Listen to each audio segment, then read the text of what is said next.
élevé de la spiritualité. Le prophète Simon Kimbangu représente pour nous les chrétiens.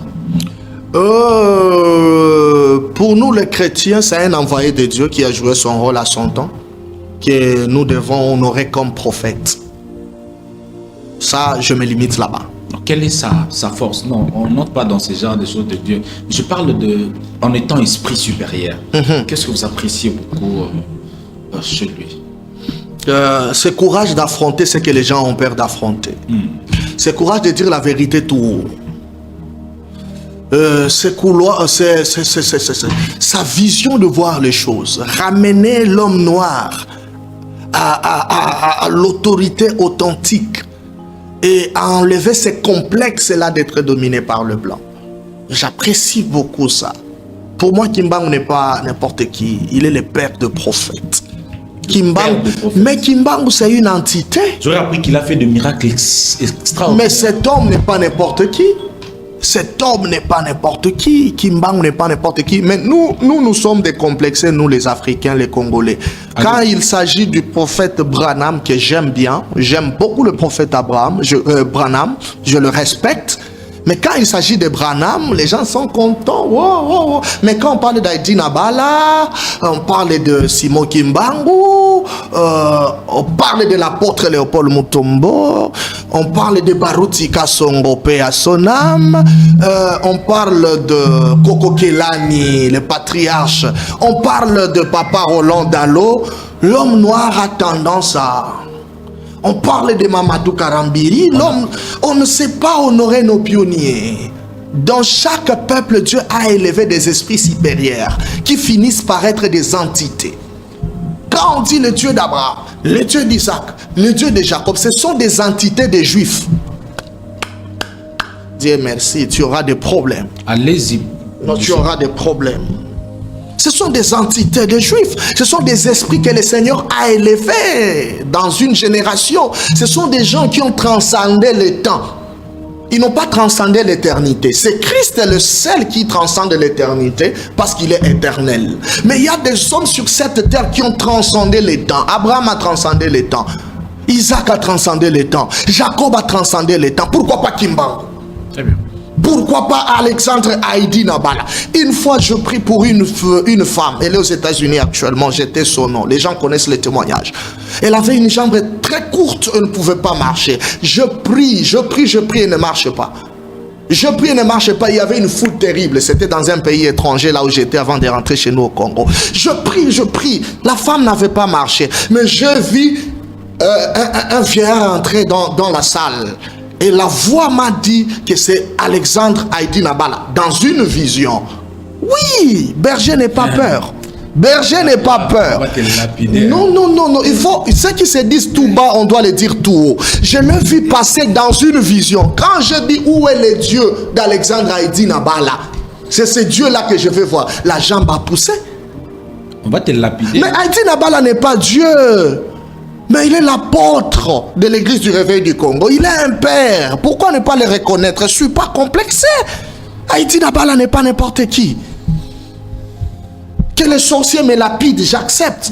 Tu veux que je l'insulte, que j'insulte Haïdi Nabala pour être serviteur de Dieu correct? Tu l'as vu dans la salle. Mais je l'ai vu dans une vision. Ah, dans une vision. Oh oui.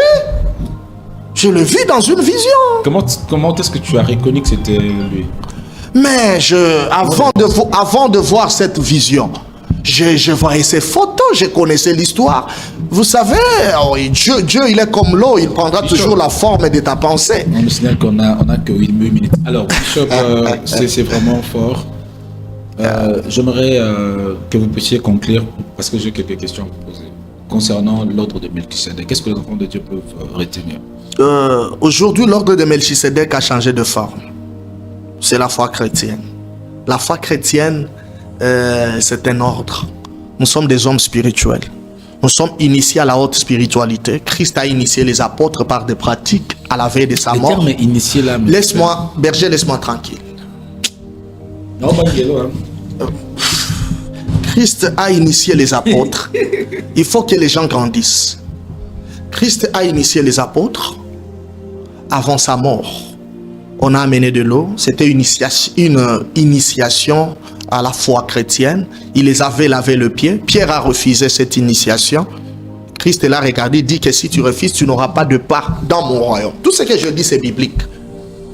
Il y a même des versets d'appui. Pierre a refusé d'être intronisé dans ce système-là. Quand Pierre a refusé, Christ a dit, si tu refuses, tu n'auras pas de part. Pierre a dit, non, lavez-moi même les corps entiers, je comprends maintenant. Ils ont mangé, ils ont célébré la Sainte Seine.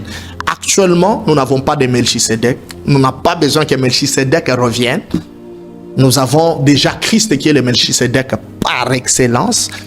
Melchisedec de l'ancienne alliance, c'est Christ dans l'ombre qui a exercé. C'est comme les deux enfants dans le ventre de Tamar, Genèse 38, les deux jumeaux. L'un enlève la main, on pensait que c'est lui qui va sortir avant, on met le fil rouge puis il rentre encore, mais l'autre fait sortir la tête. C'est ce que Christ a fait dans l'ancienne alliance. Il faisait sortir la main, il se faisait voir, mais il n'était pas sorti en premier, il est sorti et il a laissé que Moïse fasse sortir la tête à Sinaï. C'est pourquoi il est descendu avec un visage qui rayonnait, c'est la tête. Ça c'est fort, c'est pas pour les petits enfants. Après la sortie de Moïse, c'est alors maintenant que Christ va sortir après. Donc Melchisedec, c'est Christ dans l'ombre. Comme nous avons déjà Christ, nous sommes dans l'ordre de Jésus-Christ. Comme toi tu es déjà initié dans la foi chrétienne, oui, tu es chrétien, tu es initié, tu célèbres la Sainte Seine. Oza pena ndoki akosakana non oza ndoki nzambe pour nous disait Mandoki. Yo ozo banga nini? Puis ozo banga nani? Tu as peur de qui? Non, arrêtons ça. Tu ne manges chez personne. La vérité doit être déclarée tout haut. Nous sommes initiés dans la foi chrétienne. La foi chrétienne. La foi chrétienne, c'est une initiation. Nous sommes des enfants de Dieu. Actuellement, on n'a pas besoin encore d'utiliser le nom de Melchisedec pour chasser les démons. Nous avons le nom de Jésus qui est au-dessus de tous les noms. Nous sommes dans cette foi du Seigneur Jésus-Christ qui est le souverain sacrificateur selon l'ordre de Melchisedec. J'aimerais vous poser quelques questions. Hier, on a fait une petite vidéo. Les gens ont dit, mais vous ne pouvez pas quitter. Alors, je l'ai vu ce matin, plus de 6000 vues. Prophète Dieu merci. Ça va? Ça va. J'ai quelques questions à vous poser. Vas-y. L'homme, ici, on n'a rien préparé, hein, mais j'aimerais faire un exercice très simple. Genèse chapitre 18. Abraham a vu 3 personnes. Qu'est-ce que se cache derrière ces versets? Les 3 personnes. Je parlais plusieurs fois de ça. J'ai été lapidé. Je suis habitué. Allez-y, homme de Dieu. Il est dans la tente, il voit 3 hommes. Mais quand il arrive, il dit mon Seigneur et mon Dieu. Normalement, Abraham devait dire mes seigneurs au pluriel. Et j'ai compris qu'en réalité, quand tu es dans la tente, tu ne verras que 3. Mais quand tu quittes la tente, tu vas comprendre que c'est 1. C'est une dimension doctrinale que j'évite parce qu'il y a plusieurs doctrines, bien que nous partageons la même foi. Vous savez, quand tu es encore dans la religion, qui est l'image de la tente, tu es encore charnel, qui est l'image de la tente, tu es dans la chair. Paul qui le dit, il dit, je dois m'acquitter de certaines responsabilités tant que je suis dans cette tente. Tu verras toujours qu'au ciel, il y a 3 dieux, Dieu le Père, Dieu le Fils, Dieu le Saint-Esprit. Mais quand tu quittes la religion, tu quittes la tente, tu vas comprendre qu'il n'y a qu'un seul Dieu, qui est Jésus-Christ, mais qui se révèle dans la théophanie comme le Père, dans la nouvelle alliance comme le Fils, et au temps de l'Église, c'est lui-même le Saint-Esprit. Son accomplissement de la vision d'Abraham, c'est de Matthieu 28 du 19. La Bible dit, faites de toutes les nations le baptisant au nom du Père, du Fils et du Saint-Esprit. Les au nom là, c'est ça mon Seigneur. Les au nom là, berger n'est pas au pluriel, c'est au singulier. Va vérifier, c'est fort ça. Ça c'est l'œil prophétique. C'est pourquoi quand Abraham est dans la tente, il voit 3 hommes. Mais quand il quitte la tente, il comprend que c'est Yemoko, c'est l'oiseau, c'est le soleil oiseau. Parce que dans la Bible, il y a un soleil oiseau. Psaume 119, 4, la Bible dit, le soleil quitte sa chambre comme un époux qui a 2 ailes. Ça, un soleil qui a des ailes, ce n'est pas ce soleil ici. Notre soleil ne fait pas de mouvement. À l'école, on nous a appris que c'est la terre qui tourne autour du soleil. Mais le soleil de Psaume 119, son 4e verset, c'est un soleil oiseau qui quitte sa chambre, qui se déplace. Donc c'est tout un oiseau. Or, quand l'oiseau est dans l'espace, il déploie ses ailes. On peut voir ses ailes. Mais quand l'oiseau descend, les ailes disparaissent. C'est la même chose quand le véritable oiseau, le soleil par excellence, le soleil de la justice, était au sommet de la montagne de la transfiguration. Les ailes sont apparues. C'est Élie et Moïse qui sont apparus. Quand il redescend, les ailes doivent disparaître. Il devient encore comme s'il était seul. Et on dit, mon Seigneur est mon Dieu. Voilà au fait. Éclairez-nous, pasteur, prophète. Je ne sais pas si Dieu ne peut pas mentir. Peut-être les théologiens n'ont pas bien vu. Dieu a dit à Abraham qu'il va revenir. L'année prochaine, je reviendrai. Mais apparemment, en lisant ma Bible, Dieu n'est pas... Mais je parlais sur ça, c'est sur Internet, c'est partout sur Internet. Je expliquais ça. On ne voit pas comment Dieu revient à la manière de la chair. C'est pourquoi ceux-là qui jugent les choses de Dieu comme des intellectuels, ils veulent juger la parole de Dieu en français. Ce sont des complexes et c'est la jalousie. Dieu, on le comprend en esprit. Il faut être spirituel pour comprendre autre chose. Allez-y. Dieu n'est pas dans la logique, mais Dieu est dans la révélation. Dieu dit l'année prochaine, je reviendrai. Mais Abraham a vu combien de personnes? 3 personnes. Il a vu 3 personnes. Mais combien de personnes sont arrivées à Sodome? 2 personnes. Où était parti le 3e? Il était dans le ventre de Sarah, il attendait l'année prochaine parce que quand Dieu promet, il veille sur sa parole. Dieu reste fidèle à ce qu'il a promis. Il est l'intercesseur de sa propre parole. Berger, c'est fort. Ça, c'est pas pour le petit enfant. Il est l'intercesseur de son message, du message qu'il donne. C'est pourquoi je vais aller plus loin, Berger. Ça, c'est fort.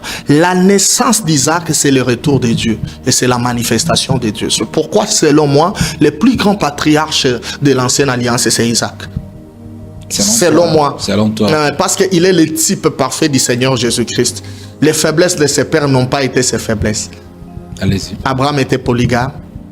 Son fils Jacob polygame, mais sauf lui qui était monogame. Parce qu'il était le type parfait de Christ.